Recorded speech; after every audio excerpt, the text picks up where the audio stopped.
Hello friends, welcome all of you to my YouTube channel.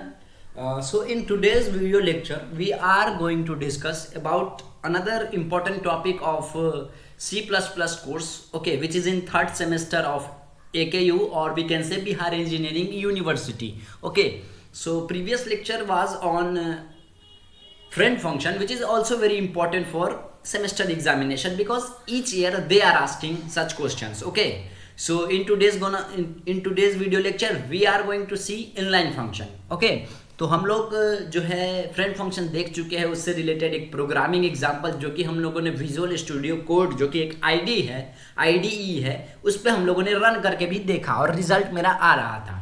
आज भी same procedure हम लोग करेंगे और हम लोग जो इनलाइन फंक्शन है उसका थ्योरेटिकल पोर्शन, सिंटैक्स और फिर एक प्रोग्राम की मदद से हम लोग उसे सॉल्व कर रहे होंगे। So we will see the real program on IDE called Visual Studio Code in the end of the lecture. तो लास्ट में हम लोग इस प्रोग्राम को रन करते हुए भी देख रहे होंगे ताकि आपको एक पूरा क्लियर हो जाए कि ये प्रोग्राम सही है और ये इनलाइन फंक्शन वर्क कैसे कर रहा होता है। तो आज वही सीखने के लिए हम लोग यहाँ पे हैं, ठीक है। तो वीडियो लेक्चर को शुरू करते हैं। तो देखिए इनलाइन फंक्शन क्या है, ठीक है, उसे हमने बताना है। तो इनलाइन एक समझिए, inline is a request to compiler to make a function as a inline function, ठीक है, to reduce the overhead function calling. बहुत ही फेमस डेफिनेशन है, ठीक है, इसी में सब कुछ छुपा हुआ है। देखिए इनलाइन क्या है, एक रिक्वेस्ट है कंपाइलर के पास, ठीक है। अब कंपाइलर क्या है ये समझ लेते हैं, थोड़ा सा बेसिक आइडिया आपको होगा ही, फिर भी मैं बता देता हूँ। कंपाइलर क्या है कि जो आपने कोड लिखा C++ में हैश इंक्लूड जो भी लिखते हैं conio.h IOStream using name space std, तो ये सभी क्या है, स्टैंडर्ड कोड है जो कि हाई लेवल लैंग्वेज है, ठीक है। तो इस हाई लेवल लैंग्वेज को मशीन लेवल लैंग्वेज में जो कि बिट्स के फॉर्म में होता है 010101, इसके फॉर्म में कन्वर्ट करने का जो रोल प्ले कर रहा होता है that is nothing but the compiler.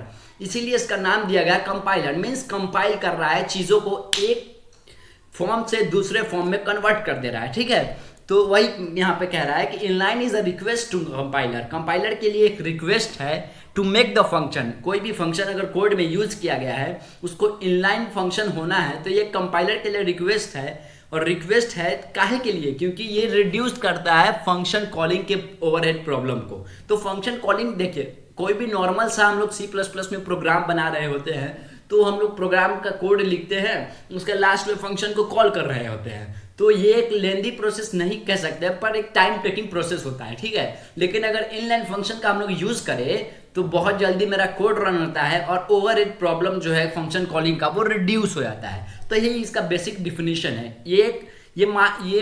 ये पॉइंट को बहुत अच्छे से समझिए, ये रिक्वेस्ट है कंपाइलर के लिए, कमांड नहीं है।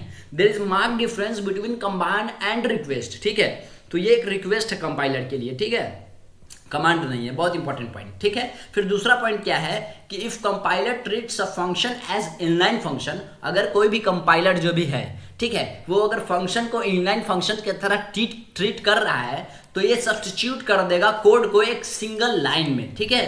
इसका रियल लाइफ प्रॉब्लम हम लोग समझेंगे प्रोग्राम के मदद से और इस डेफिनेशन को भी समझेंगे, ठीक है। फिर से मैं बता रहा हूं, if compiler treats a function as a inline function then it substitute a code in a single line, ठीक है, समझ गए। अब तीसरा पॉइंट इस इनलाइन फंक्शन के बारे में यह है कि it should contain a single instruction. तो ये भी मैं अभी नीचे बता दूंगा क्या है इसका मतलब, ठीक। तो ये 3 लाइन डिस्कस करने के बाद हम अपने सिंटैक्स की ओर और साइंटैक्स की ओर आगे बढ़ते हैं, ठीक है। तो देखिए जैसा कि मैं फ्रेंड फंक्शन का साइंटैक्स था, सेम ऐसा ही इनलाइन का है। इनलाइन कीवर्ड है ये, ठीक है। उसके बाद इसका रिटर्न टाइप होगा या फिर वॉइड या फिर इंट, और फिर फंक्शन नेम होगा जो भी प्रोग्राम हम लोग कर रहे होंगे, जो फंक्शन डिसाइड करेंगे, ठीक है, और पैरेंथेसिस। तो इस प्रकार से और यहाँ पे ब्राइसेस यूज करके हम लोग अपने कोड को लिखेंगे। तो इस तरीके से इसका सिंटैक्स देखने को मिल रहा होता है। अब आइए इसका प्रोग्राम देख लेते हैं और लास्ट में प्रोग्राम हम लोग आईडीई पे भी देखेंगे, ठीक है, सेम प्रोग्राम। तो पहला लाइन जो कि बहुत कॉमन है, hash include IOStream input output जो भी हेडर फाइल्स है उसको इंक्लूड करने के लिए, ठीक है। हैश इंक्लूड conio.h, सी में भी इसका इस्तेमाल हो रहा होता है। conio कंसोल इनपुट आउटपुट इसे कहा जाता है, ये भी एक हेडर फाइल है, ठीक है।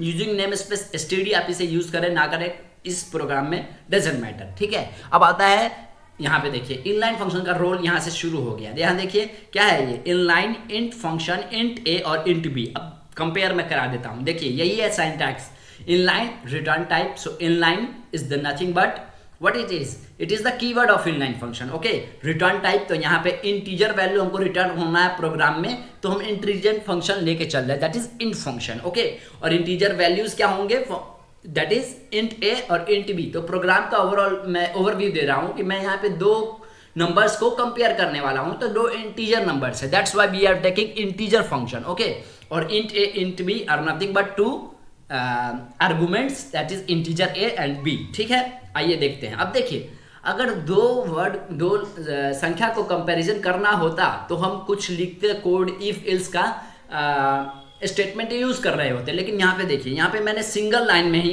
कोड को कंप्लीट कर दिया। यहाँ पे देखिए करली ब्रेसेस हम लोगों ने यूज किया, और यहाँ पे देखिए क्या लिखा, return A B, A greater than B, और यहाँ पे फिर मैंने क्वेश्चन मार्क लगाया और ए कोलोन बी। ठीक है ना, इस चीज को समझिए। यहाँ पे देखिए रिटर्न करेगा ए और बी में जो बड़ा होगा, और क्वेश्चन मार्क मतलब कौन बड़ा है, ए या फिर बी। ठीक है, तो इसका मतलब ये हुआ। ठीक है, और फिर सेमी कोलोन लगा के हम लोग इसको कोड को ये जो ब्राइसेस है इसको बंद कर देंगे। तो ये देखिए सिंगल इंस्ट्रक्शन है, तो मैंने यहाँ पे बताया था, यहाँ पे देखिए it should contain a single instruction. तो यहाँ पे देखिए सिंगल इंस्ट्रक्शन को कैसे आप डिसाइड करेंगे कि सिंगल है या डबल है, तो यहाँ पे एक सेमी कोलोन लगा हुआ है, तो मैं यहाँ पे बता सकता हूँ this is a single instruction. यहाँ पे अगर यहीं पे फिर मैं नीचे यूज कर लेता, एक और कुछ लिखता और एक और सेमी कोलोन यहाँ पे डाल देता, then it is double instruction, then it will not come in the part of inline function, because strictly inline function it says that it should contain a single instruction. तो this is nothing but single instruction.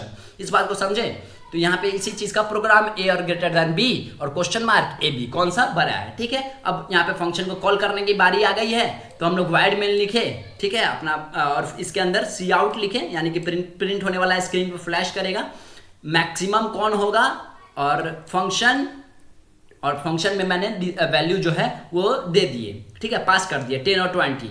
तो इस यहाँ पे check होगा A और greater than B, तो this is int A. देखिए int A, तो A is nothing but here 10, और इंट बी, तो int B is nothing but integer value of 20। तो इन दोनों में से चेक होके और ब्राइसेस बंद और रिजल्ट मिला, देखने को मिल रहा होगा कि यहाँ पे 10 और 20 में बी बड़ा है, तो बी आपका रिजल्ट आ रहा होगा। तो इस तरीके से ये इनलाइन फंक्शन किसी भी प्रोग्राम में वर्क करता है। ठीक है, फ्रेंड फंक्शन में मैंने आपको बताया था कि किसी भी फंक्शन और किसी भी किसी भी क्वेश्चन का अगर पूछे कि प्रोग्रामिंग एग्जांपल दे, तो इजी से इजी एग्जांपल आप लिखने की कोशिश करें, बिकॉज देखिए वो आपका कॉपी कम कैप्चर करेगा, लेकिन वेटेज उतना ही उसका आने वाला है, क्योंकि वो पूछ रहा है प्रोग्रामिंग एग्जांपल, उसने कोई प्रोग्राम को फिक्स नहीं किया है। ठीक है, तो आपको सिर्फ उसका एप्लीकेशन बता देना है, जो कि बहुत सिंपल एग्जांपल से भी हो सकता है। तो वही यहाँ पे मैंने बताने की कोशिश करी है। ठीक है, तो मिलते हैं वीडियो के अगले लेक्चर में, देखेंगे क्या होता है अगले लेक्चर में, कौन सा टॉपिक होता है। तो इनलाइन फंक्शन आई होप कि आप समझ गए होंगे,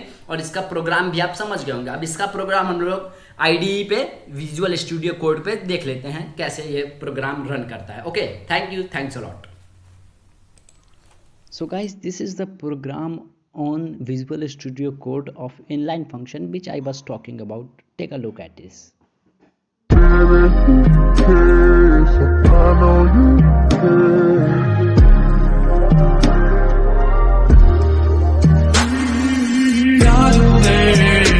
ऐसा जादू करे मुझे कर दे वश में, मुझ पे तू काबू करे।